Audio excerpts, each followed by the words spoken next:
This morning, before our journey, I'm having to write down some telephone numbers. A big thank you to Jackie on the Narrowboat, Lena Kelly, because she has all this amazing information that I just seem to have missed.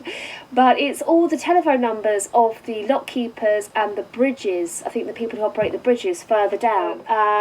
Right, so I'm going to write these telephone numbers down. And yeah, it's all the bridges, it's not the locks. So basically, there's low bridges, there are people that operate the bridges, and they have a telephone, and you need to phone it and let them know that you're on your way so they can get the bridge ready.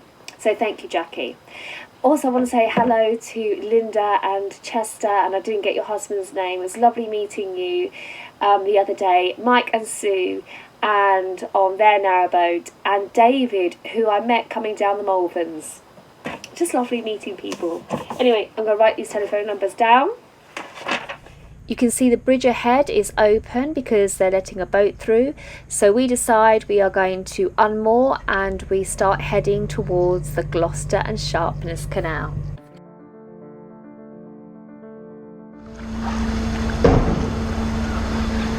Oh no, he's pointed down. He hasn't seen us, his back's to us, I think. Oh, he's just seen us. I think he's just seen us. Oh, he's waving us through. Oh! He's nearly got the boat chopped. Thank you, thank you. Now really we've been very naughty here because we should have just waited until the traffic light was green. But we did see the bridge keeper wave us through. So that is why we have gone through that light. We would have done a limbo.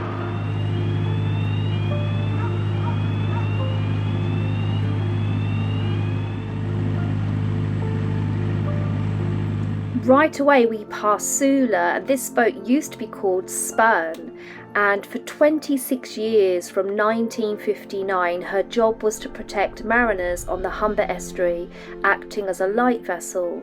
Now she's become a luxury retreat and function venue. I think we are going to see other spectacular looking boats and vessels as we pass down the 16 miles of this old shipping canal. So they are visitor moorings, they're outside Sainsbury's, that's a good little spot.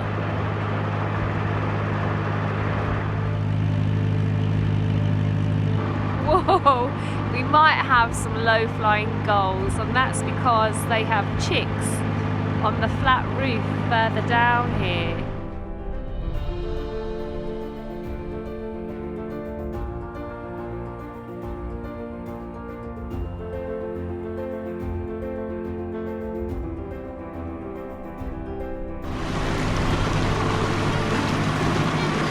Right, so where are we going today? Well, we are going to travel 7 miles down the Gloucester and Sharpness Canal to a place called Saul Junction.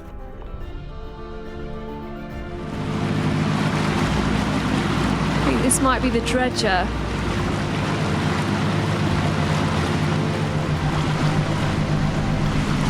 Morning, hi!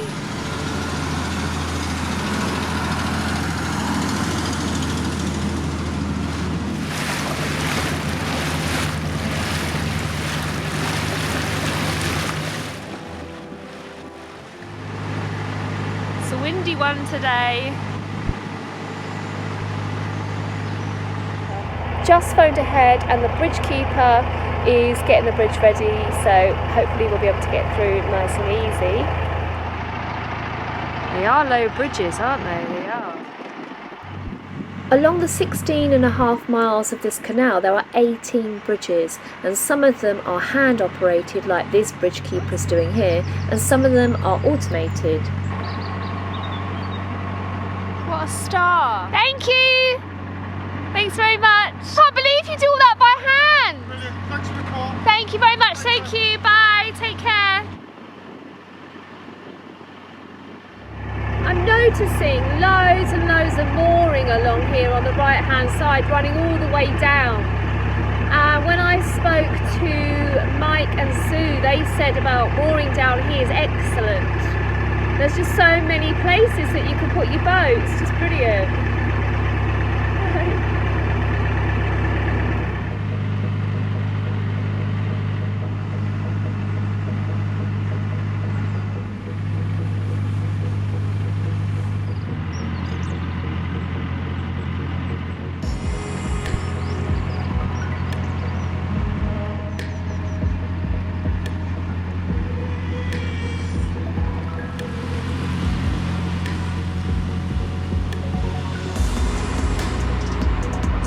one we can go ahead.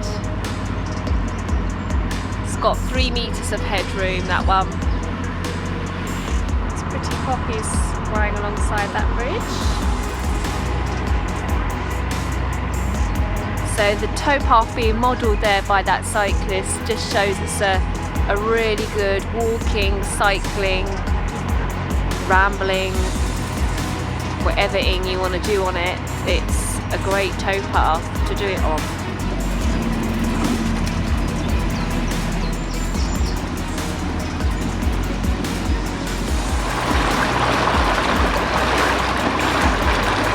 When the light's green, it's just, you know, you're allowed just to go for it really. And so this bridge is okay for us to go under as it is. It doesn't need to lift or swing.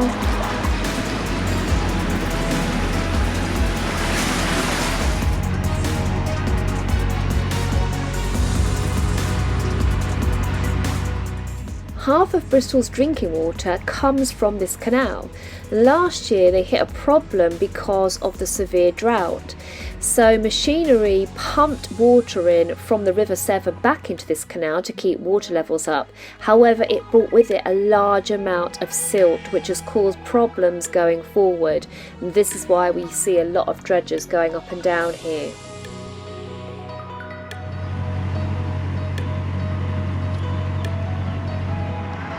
I think the 2 boats tied together there ahead of us are the day hire boats. A lovely jubbly from Peckham, that boat. Oh, I love Dotty. This gorgeous little building with the Doric columns is one of the bridgemen's houses, and they're dotted all along the canal apparently here. They were built in the 1840s because the bridgemen had to operate the bridges at night when some of the larger vessels were trying to catch the tides. Over in the distance you can make out the Cotswolds. Over on this side you've got the Forest of Dean. These are lovely little garden moorings. Some gorgeous boats on them as well. We're at the next bridge. The light's on red, so we're just going to hang here and wait for it to change. Now it goes to flashing, which means it's getting ready. It knows we're here.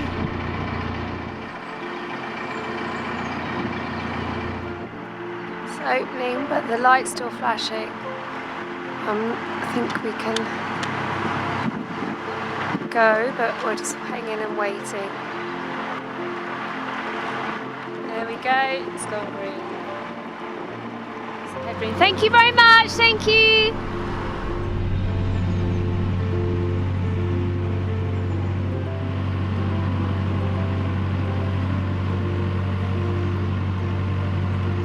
Just waiting to go through, and then once we're through this bridge we're going to try and find somewhere to moor, and the bridges have been really good. We've got the technique now.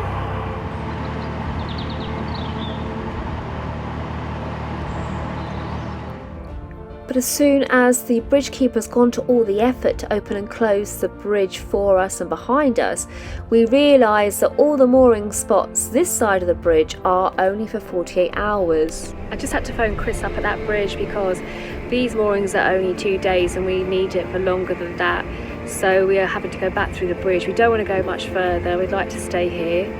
So if you go past Saul Bridge, the moorings are visitor moorings for 2 days, and then you get charged £25 a day for your overstays. So we're going back round. Very understanding bridge keeper, thank you very, very much. Back round we go. And what a star, the bridge is ready.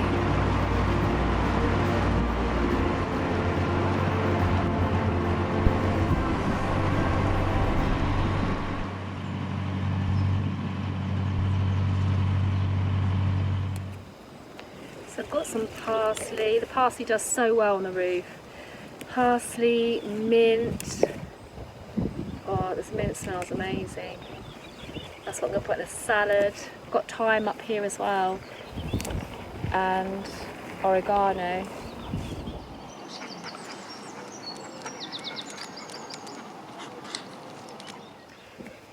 It's just gone 8 o'clock in the evening and I'm off with Zephyr and we're going to go and sit outside an old World War II pillbox, as you do. But that's for a very special reason, so I'll show you when we get there. So we're going to follow this path here and it will take us down to the World War II box. Won't it, Zeph?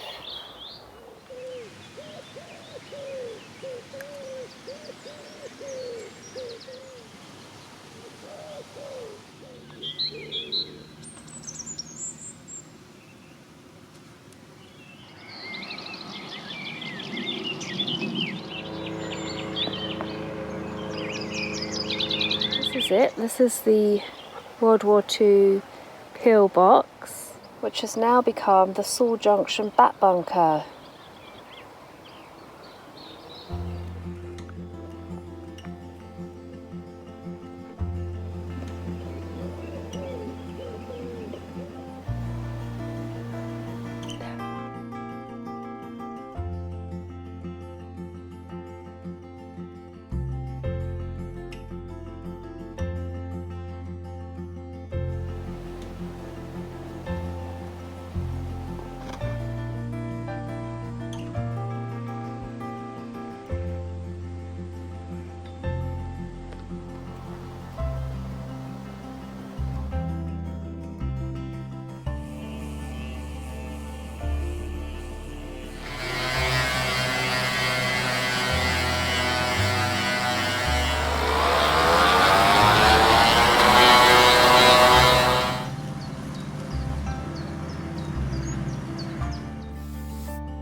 Oh, it's going to go in. There's a boat coming. Oh!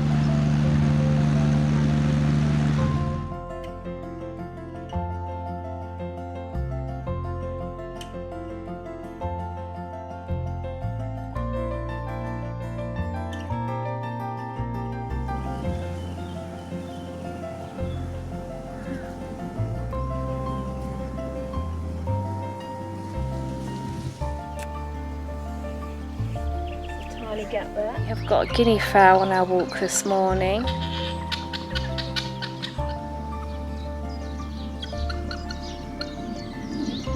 Hello, you coming to say hello?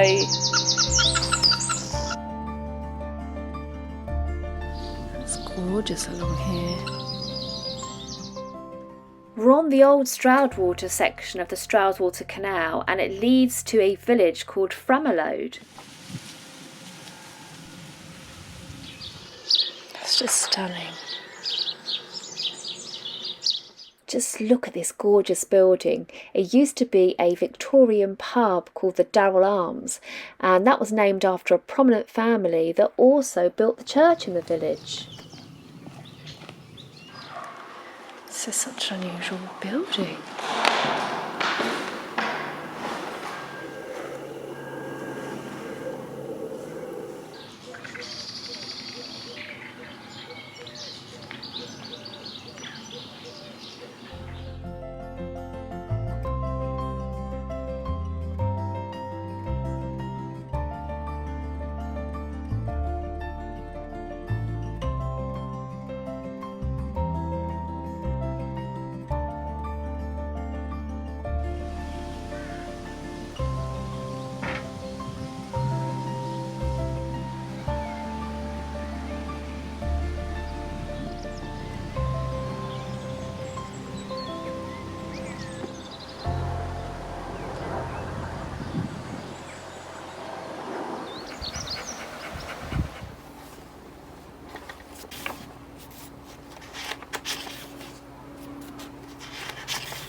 We're waiting at the red light for the red light to turn green, contemplating, have they seen us? Are we certain we've been seen?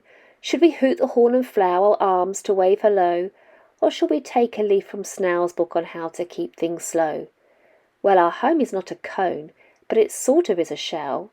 Minus slime, we spend our time in the same place that Snail dwells.